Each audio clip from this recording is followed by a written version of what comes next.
What's up, everybody? I am your host, Levi Brickley, with the Pursuing Truth podcast, and this is part of the series S&L Hot Takes with Samantha Jimenez.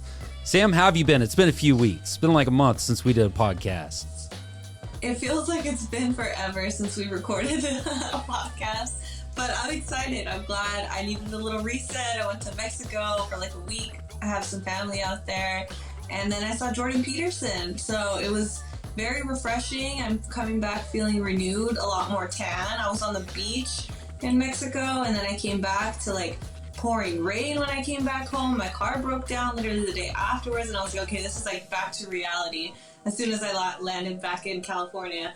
So, but yeah, we're back, and I'm excited that we're back to our content. Yes, it's so good. Today, we're going to be talking about jealousy, enviness, and possessiveness. What are the differences?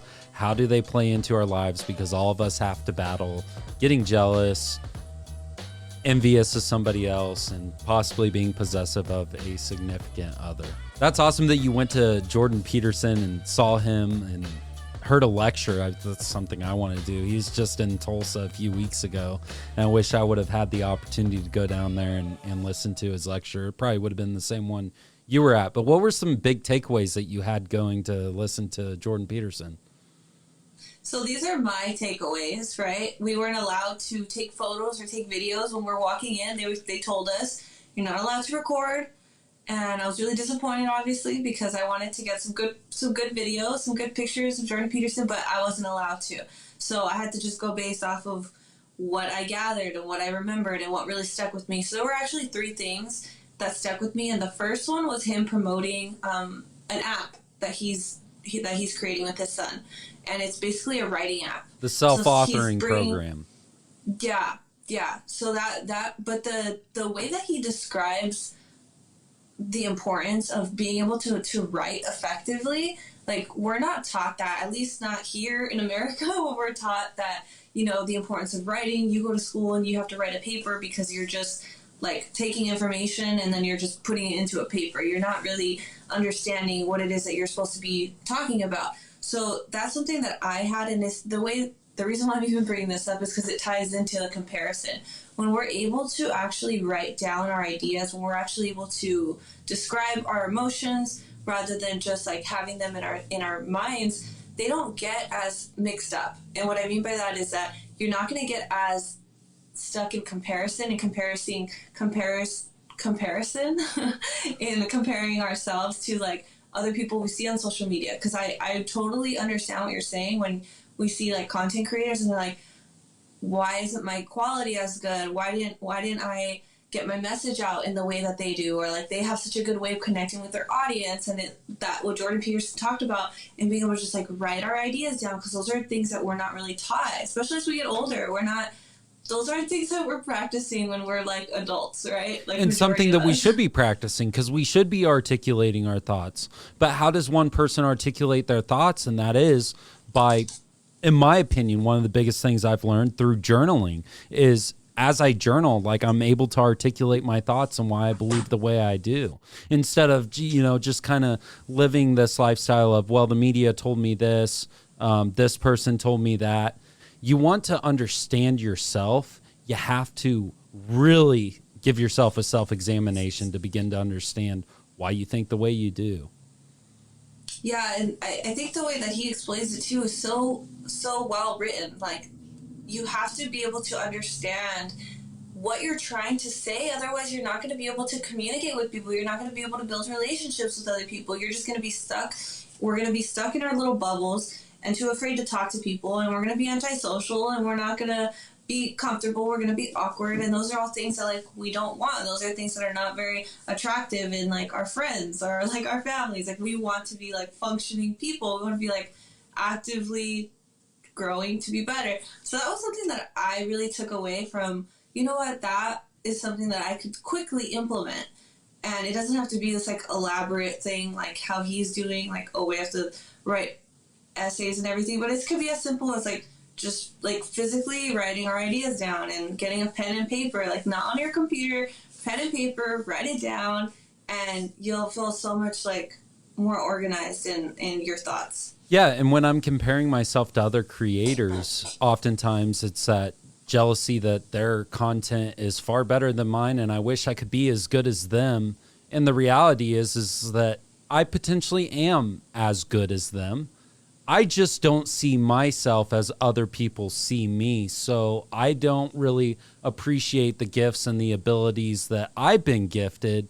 And what ends up happening is then I'm not able to carry out the gifts and abilities that I have the same way because I'm unique in my own way. Just as any listener, everybody is unique in their own way. And when you start comparing yourself, you start to lose some of the authenticity of your makeup. And that's why writing them down and articulating yourself is a good takeaway from, per se, jealousy, comparison. Enviness is that maybe it creates that, but you have to have the mindset that I'm not going to become bitter and resentful towards this other person because they have something that I don't have, but take pointers and things like, I really like that word that you used, implement. Implement those things into your life. When you look up and aspire to be somebody, like me, I would love to be Jordan Peterson one day. Maybe when I'm 60 years old, I'll be traveling the world, hopping in studios, getting behind a microphone, and having just a raw conversation with people about sociological and psychological things within culture and how that impacts our lives. You know, I'm constantly asked, you know, what's the point of your podcast, Levi? What's the point of it? And this changes all the time.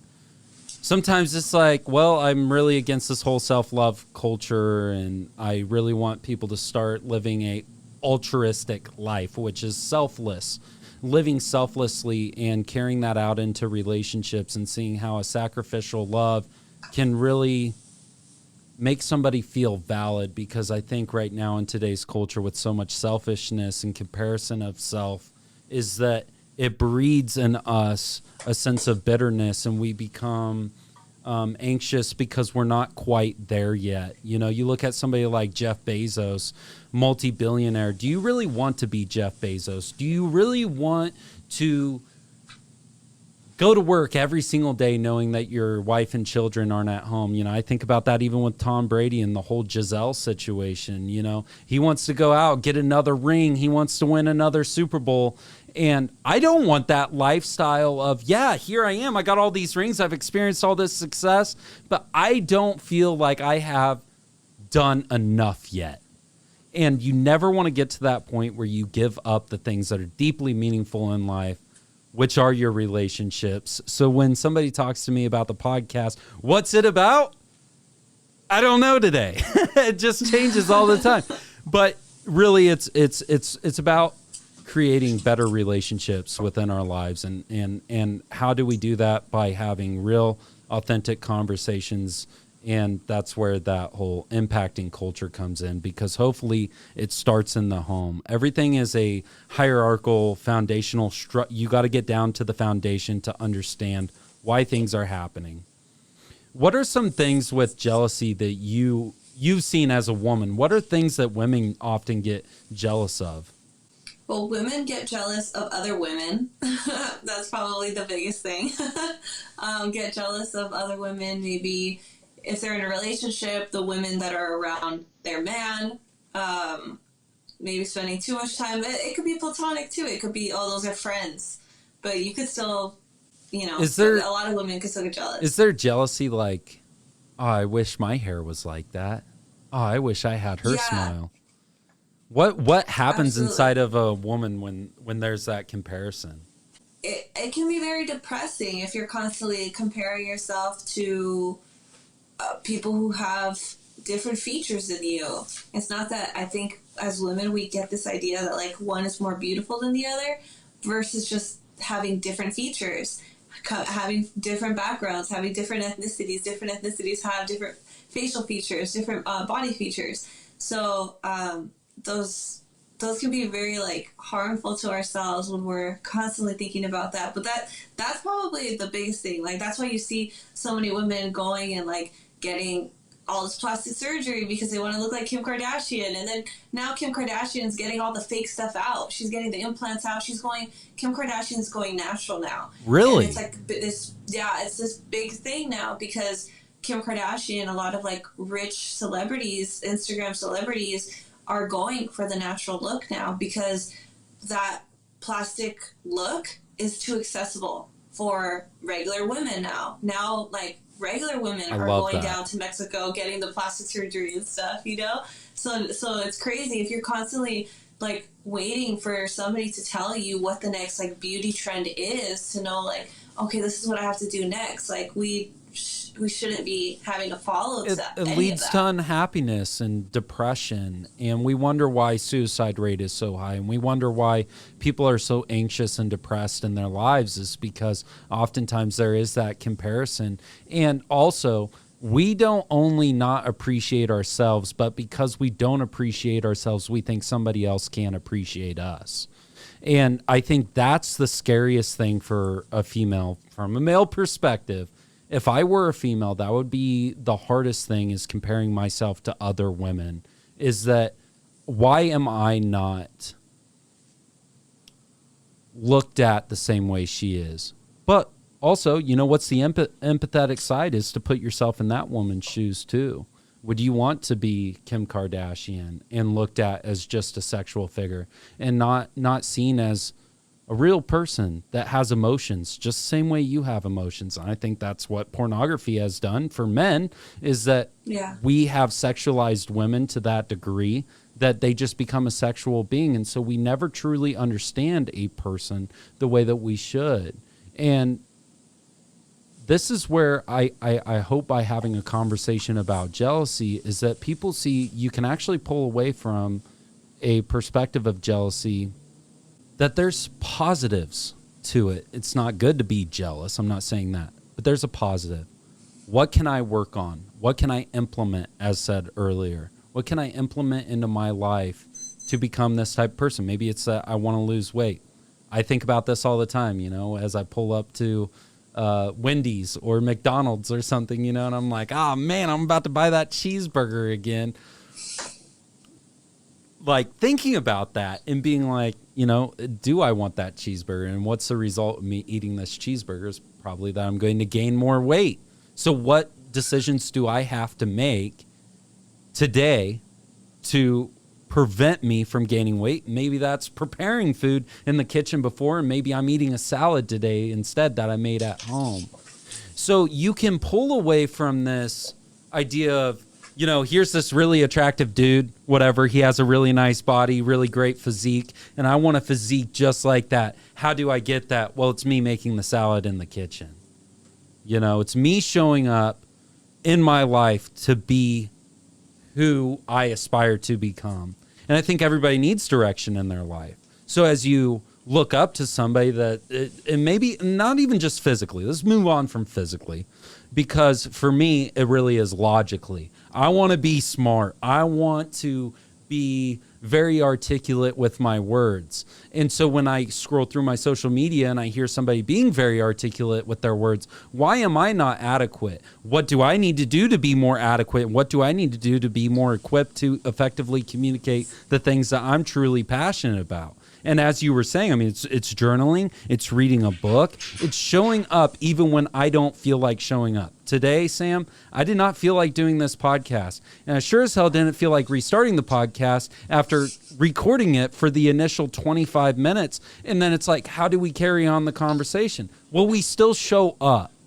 You know, the thing is, you still show up. All the things make you feel inadequate. All the things that you may be jealous about with maybe me. Maybe you're jealous of me and building this platform and having 35,000 followers. Do you really want that? Because I wake up every morning and I'm like, what video do I got to make today? What's the pressure of me getting behind this microphone? How do I carry out myself effectively? How do I not sound like an idiot today? Do you really want that? I don't know that people really do want that. If they wanted that, they would go out and do it, right? Because over 70, nearly 70 episodes, this is episode 67. People go back and they listen to my first episode. And I know I wasn't in a good place mentally and emotionally at the time that I started it. And so they may be like, this isn't that good. And they don't ever get to episode 67 where they see the growth and the potential of where this can go. And so you have to understand, as you become jealous and you compare yourself to these other people, you have to understand how they got there. And once you understand how they got there, you got some direction of where you want to go. It's never intended, the content that I create is never intended to make somebody feel inadequate, but that you as a listener, you're along with me on this journey as I grow and as the message evolves, that it impacts you and it grows you and maybe it inspires you. And not everybody's going to agree with the things that I say, but maybe there's something that makes you rethink something that you can apply into your life. That's actually very good that we're talking about that, because the second point that I have on Jordan Peterson was taking action when action's needed. When you want or see a change that could be made, but nobody's doing it. You're like, oh, I wish somebody would do something about this problem. And then he's like, why don't you do something about the problem? Right? Like, we're always waiting. Like, we're just expecting that somebody else cares about the issues that we care about. And the majority of people are like in their own worlds, and the things that we care about, you have to find your people who care about that. And you have to find the people that care enough to take action. So if we care about something badly enough, why don't we go out and do something about it? So really just like not waiting for somebody else to be the first one. And sometimes you're going to look stupid. Sometimes you're going to feel silly. You're going to feel like very inadequate. And that's how I feel a lot of the times doing stuff like this. But it's like we have to be willing to just... Well, and that's the essence of being a good leader too, is that when you see something that needs to be done, you act upon it and you get it done. You don't sit around and you're like, hey, why isn't this person doing this yet? Why blah, blah, blah. You see it, go do it. And if you act upon it, then guess what? Your superior is going to see that you're taking actions and you see the needs within the organization, that you're willing to go into it selflessly for the betterment of your teammates around you. It's the essence of teamwork. It's the essence of leadership, is when you see an inadequacy, you act upon it. But one thing I love about Jordan Peterson is he always says, get your life in order first. Before you go out judging everybody else and judging the world, get your life in order first. You know, you're tired of everything being messy in your life? Clean your room. You know, that's his famous statement. Clean your room. Well, if you're going to clean your room, now what? You're going to go scrub the toilet? You're going to grab the brush? You're going to get to work. Get to work in your own life and then go out and apply that into other people's lives as well. Because look, this whole podcasting thing is not just sitting down with Sam for an hour. This whole podcasting thing is creating short clips that promotes this video that's from another large clipped video that was edited based off of the conversation that we had to curate it the best for you. And so then that's the other thing, is like you're hearing the best of what we have at that particular moment. Is in the editing phase, I'm creating it to be the best possible conversation that I can in the editing phase, and you don't get the little hiccups and all of that. So as you compare to all of it, there's a lot of work here, and it's currently 8 o'clock on the 21st. It's going to be released on the 24th of November, and I'm going to be up for another 4 hours after the episode is done. Sam always gets the episode, and I'm like, hey, that was great, you know, after I'm all done with it. But it takes me hours to do. Do you want that? And if you want that, what are you going to do it? Get your life in order and make it happen. What's the third thing you got? Third one, which I think is the most important one, is fatherhood. So that was actually a Q&A. It wasn't a planned topic like he did for the first two. The first two were planned. The last one was a Q&A that he had one last question to take, and the question came up about fatherhood. What should somebody do if they don't have a strong or didn't have a strong father in their lives, or a good masculine male example in their lives? And he basically said that the best way or for a healthy person to grow up is to have a healthy father. And if they don't have a healthy father, then maybe they can find somebody or become that man who is a healthy father or who is a healthy man. But just the impact that children need, the importance that children have on growing up with a strong father, that one really, really stuck with me. And the impact of more so like the negative effects of not having a strong father is really what stuck with me. So he talked about that for probably 30 minutes, which was very surprising because the rest of the questions that he had answered were, a couple minutes long, but that was something that, like, I'm glad it was the last question because I'm sure it stuck with a lot of people. Well, a lot of men feel like they don't have a place in this world. And it's why men are 3 times more likely to commit suicide. Because what's the meaning with me as a man? And I resonate with that so much. Because my father was an alcoholic. He wasn't present. He didn't teach me how to be a man. And I like that you brought that up because every day, it's like, what would a good man do? I didn't see an example of a good man. So I have to be the good man that I wish that I had. And I think that that's a positive outlook that somebody can draw from somebody that's been in a similar situation as me. Maybe you're a woman that didn't have a good example of a man. And you keep going through relationship after relationship wondering why aren't these other men good and what type of man do I truly desire and what do I need to find? I think that when you look at the failure in all of relationships, here's where I want to take this. Sam, do you think that men are overwhelmingly bad, or is it more women that are bad in the dating world? What is it? Who is it? Is it the male or the female? I think it's both. I think we're both at fault, to be honest, because there's not enough good examples of like good marriages or healthy relationships anymore. So it's difficult for both men and women to grow up and like be willing to break that cycle of unhappy marriages or having children out of wedlock. There's a lot of like negative examples of cycles that we don't want to repeat, but like if we're not going out there and actually learning what we need to do in order to break those cycles, we're both at fault. Becoming the person that culture needs. Becoming the type of woman that culture needs, becoming the type of man that culture needs. When I talk about the male suicide rate, hopefully, as you listen to me, you listen to Jordan Peterson, by far, I'm not comparing myself to Jordan Peterson at all because he's phenomenal.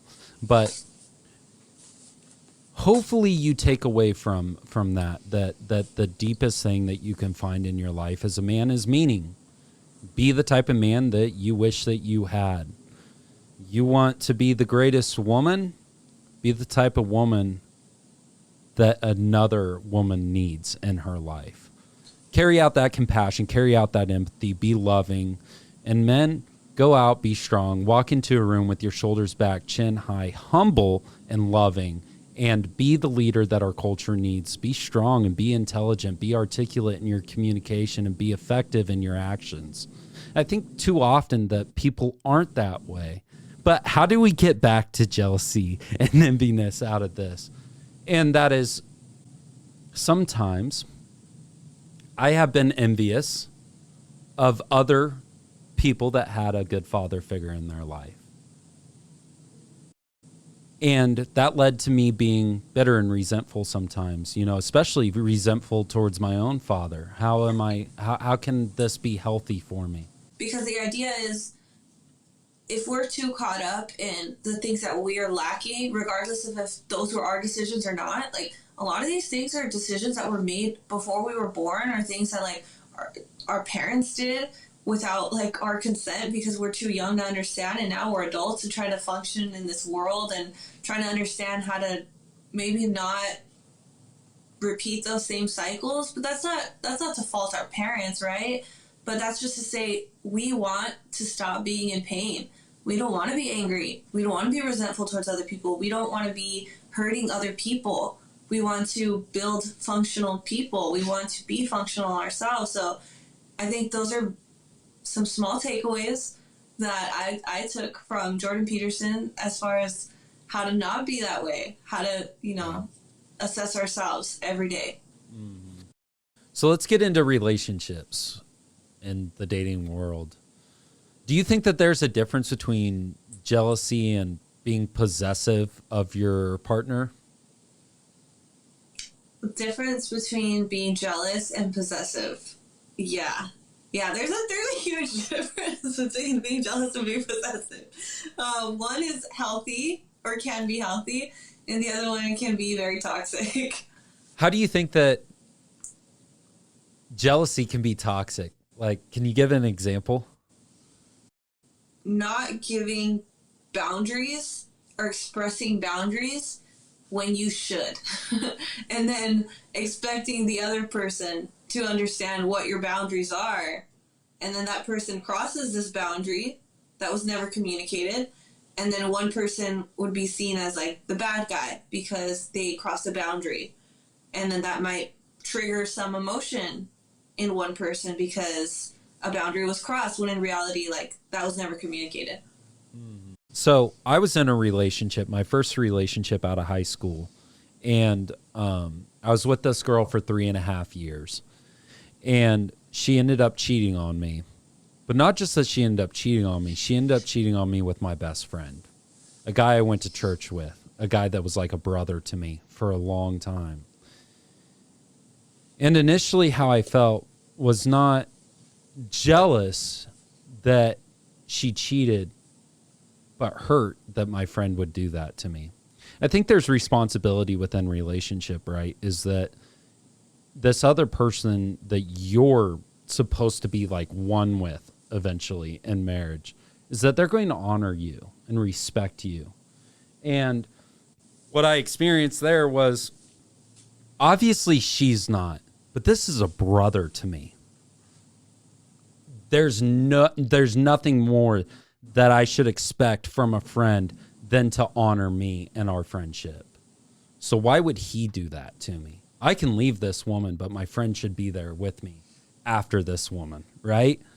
And I was extremely hurt by that. But then later is when I started experiencing the jealousy. Why is she not giving me that type of attention, and why is she giving these other men the type of attention? And oftentimes, I think about that, and we have to become self-aware, right? Be aware of our inadequacies. What makes me potentially not good enough for this? Like, to be real, I wasn't good enough. What makes me not good enough for this woman I've been with for 3.5 years? Why would she want to cheat on me? Why is she seeking validation and attention elsewhere? Not all the time. There's people that have, their own evil and their malevolence within them, that they make those decisions not based on anything that you've done. But in my situation, it was that I was extremely complacent in the relationship. Complacency leads to a need of attention in relationships. And I think that a lot of men struggle with that as well, that we can become complacent. We focus on our work. We focus on maybe our friendships. Maybe it's a friend that's struggling with mental health or whatever. So we start investing all of these emotions and time into these other areas of our lives that we don't give it to our women. So then our women are seeking attention elsewhere, which leads to the loss of the relationship and the cheating and all of that. She is jealous and envious of the attention I'm putting into other aspects of my life. So now she has to get attention elsewhere. And you never want to be put in the position in a relationship that way. Yeah, guys need to be very aware. I'm glad you said that. I'm sure that's not easy to talk about, but it's very true. You can become very complacent just because, I think it's part of man's nature to just be focused on, okay, getting work done, then coming home, having a routine, where women are very chaotic in their emotion and need to have that attention. Even that chaotic attention They want that. We need that. We crave that.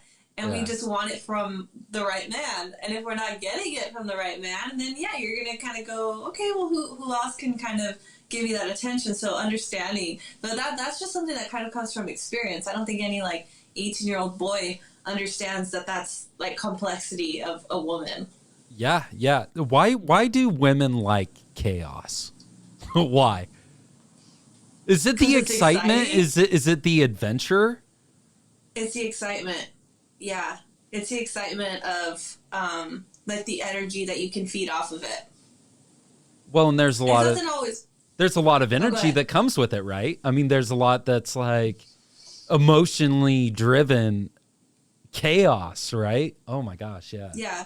And it doesn't have to be, I mean, trust me, there are plenty of women that, you know, have chaotic tendencies and don't know how to control it. That's not to say that women get a pass on being chaotic all the time. Like, we want women to be, you know, understanding of their own emotions and understanding, like, they're going to be in control of their emotions, but still have, you know, chaotic times or chaotic moments where they understand that at the same time, they're not the ones in control in the relationship. There's a difference. Do you think that if a woman is giving other men attention around her current man, that she may be potentially breeding jealousy to see how he reacts, to see if he will claim possession of her? Is that a sense of chaos there, right? I think it's a sense of chaos and a sense of control, because a lot of women feed off of just the ability of being able to throw around a man or confuse a man using your sexuality. So if you're, like you said, like in the example that you gave, if she is using her man and he's getting upset because she's giving attention to other men around him, that sounds like a very, very purposeful thing to do. I think it happens, though. I really do think that happens, and I think it's hard for a man because he's like, that's my girl, you know? But then on the other end, she's like, then claim me then. Then claim me. But that's toxicity, in my opinion. That's extreme, at its essence, toxicity that shouldn't be in a relationship either. And you should be able to trust your significant other where, like, they're not going to go out and seek attention elsewhere or potentially want that toxicity in the relationship to create chaos where both of you guys are arguing now. And that's so unhealthy. But I think it happens a lot. Like, women have that ability to let it get out of control, but that's how you can like differentiate a woman who's in control of her emotions and a woman who every day it's a different, you don't know what type of mood she's going to be in. You got to walk on eggshells, and then some, you know, you just really don't know what to expect. Yeah. Oh gosh, there's going to be a lot of people that are mad about that conversation, Sam. Really? Yeah. Have you seen the feedback that Jordan Peterson has got about talking about women and chaos? Yeah. I think that all of that is a perfect example of the chaos that women can create. Women have a lot of power with their sexuality. Men are hungry. Mm-hmm. Really hungry for sex. Mm-hmm. I mean, it's why that there's the strong porn addiction. You know, there's the guy showing up at the bar hoping that he can take one home and lay her. Like, there's a lot of power with a female's sexuality, and men struggling to control that. But also, this is a fall away of our culture from Christian Judeo values. Is like, I recently heard something, actually today I heard this, was that there's this movement to like wait 3 months to have sex with your partner because that's now past the honeymoon phase. And so you'll potentially love your partner more. As a man, you will love your partner more now because it's past the honeymoon phase. It's not just, oh, she's this hot thing walking. So women are like, well, wait 3 months to have sex now. You know what I find funny about that? Is that the Bible had it lined out that sex was intended for marriage. And what, the world is just now trying to play catch up with the truth that God provided in the beginning. That waiting for sex breeds a stronger relationship because you get past the honeymoon phase. And by no means have I been innocent of that. I have never been innocent of that in any relationship that I was in. If I was committed to a woman, we were having sex, and that's the truth. There's a big difference too, and I think that's funny how these trends come around and they're saying, oh, we're actually gonna stop men from being able to have sex, like these women who are going on sex strikes. And it's like, okay, so celibacy. You know? Yeah. Like, we can package it and rephrase it, but like, it's already there. But we like, people will still deny where it originates from and act like it's this brand new idea when they're not new ideas at all. Mm-hmm. I think as a man, too, we become jealous because other men are able to get a lot of sex and we aren't able to get a lot of sex. Why aren't we adequate? Why aren't we getting sex? And the reality is do you want to be the person that's getting a lot of sex? Do you really want that? Getting sex with a lot of women is what I'm talking about. Not a lot of sex with your wife, but a lot of women. Do you want to become emotionally distraught? Do you want to numb yourself to the point that you can't appreciate a woman again? That maybe when you do find the woman that you really, truly do want to be with, one that can truly love you, do you want to be so numb to the love and affection that she can give you by you going out and sleeping around with 100 women while you're single? I know that's not the type of man I want to be. I've been in hookup culture. I know what it's like. And I'll tell you this, every time after I had sex with another woman that did not mean truly anything to me.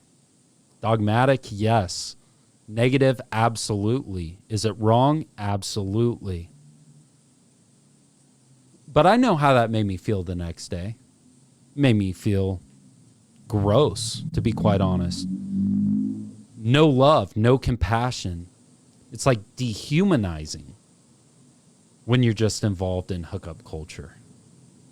But truly, the lack of emotion, the lack of connection, that it's just physical connection, and it's not adequate for us as human beings. We need intimacy on the deepest levels of us. Everything and everybody that you look up to, you're not having sex with, okay? So, like, people aren't just this shell of a body to, release some of your sexual attention. That everybody has emotions, that people are designed for a relationship outside of sex. And I think in an overly sexualized culture, we've lost a lot of emotions and a lot of meaning in our lives. To take it to the other side too, that you kind of mentioned, have you seen the I Love You, Darling, or Don't Worry, Darling movie that the villain is based off Jordan Peterson? No, I want to watch it now. You need to watch it because I just watched it like probably a week ago or something. So obviously very inspired by Jordan Peterson right now, and I watched the movie because the villain is based his character is based off Jordan Peterson, and the director, who's Olivia Wilde, said that the villain, he's like king of the incels.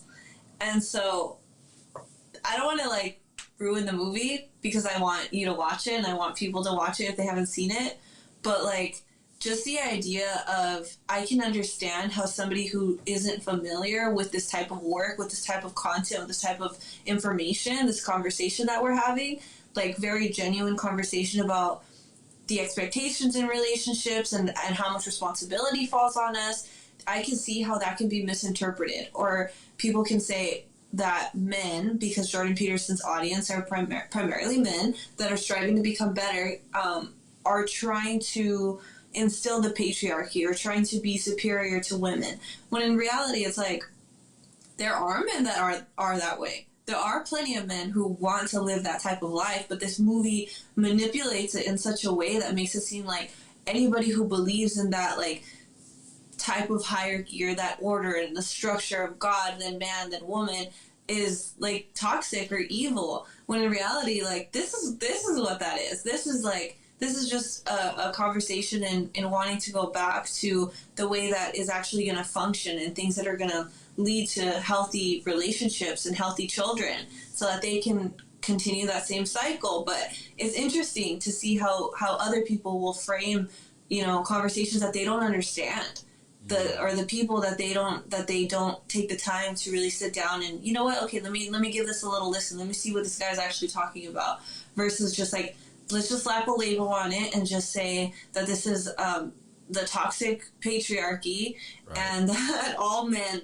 are possessive and angry and resentful towards other people and towards women, which is like really coming back to like our conversation. Like, you can be that way and it can be very easy to be that way. But the point is to like look at ourselves and assess, like, what are we responsible for? What mistakes have I made that I can fix along the way, right? Extreme ownership.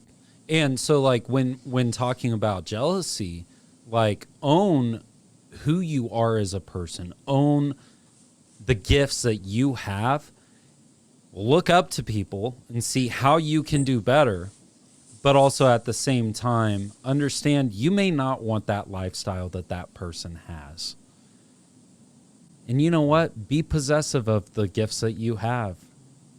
Don't be envious of other people, but maybe have some comparison to see, well, what can I implement into my life so that I don't become bitter and resentful with jealousy. Instead, I become possessive of my gifts and abilities, and I carry those out into the world to make an impact on people instead of living a life in seclusion, all about you, but living a life that's predicated on other people so that they pull from you. And also understanding exactly what you hit on right there is that in order for us to understand other people, we have to put ourselves in their shoes and understand, maybe I don't want that. So, should we wrap it up? Yeah. Is that a good way to end? I think we did it. Yeah. Okay. Oh my gosh. That was a battle, and it may be really good. It may be really good. We just never know how it turns out until it's like completely processed and done. But it may be a really good episode, actually. There's been times where like I don't think it's that great. We finish and then I'm like, man, I'm thinking of all the things I could have said differently, and then you're like, oh my, this is the best one yet. I'm like, wait, what? So we don't know. How do you feel when you go back and you listen to the previous episodes? We've done like 10 or 11 now. 10 or 11? I think. Really? So we were on. So episode 44 was detrimental feminism. The very first episode you and I did, Sam. What do you think when you go back and you listen to those previous episodes?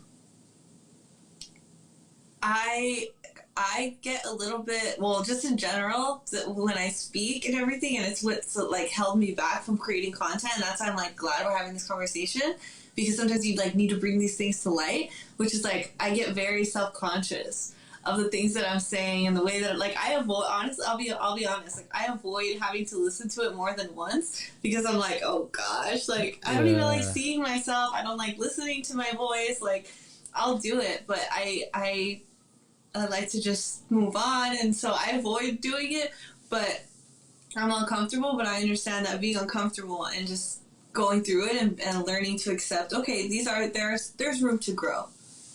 And I think that's what people can take away ultimately, is that like I don't always feel comfortable. I don't always feel like I'm able to articulate my thoughts really well, and I fumble across my words. And what ends up happening is like you get this sense of growth over time. Do you feel like you're able to communicate a little bit better now that we've done like 15 episodes? Do you feel maybe a little bit more comfortable than you were the first time?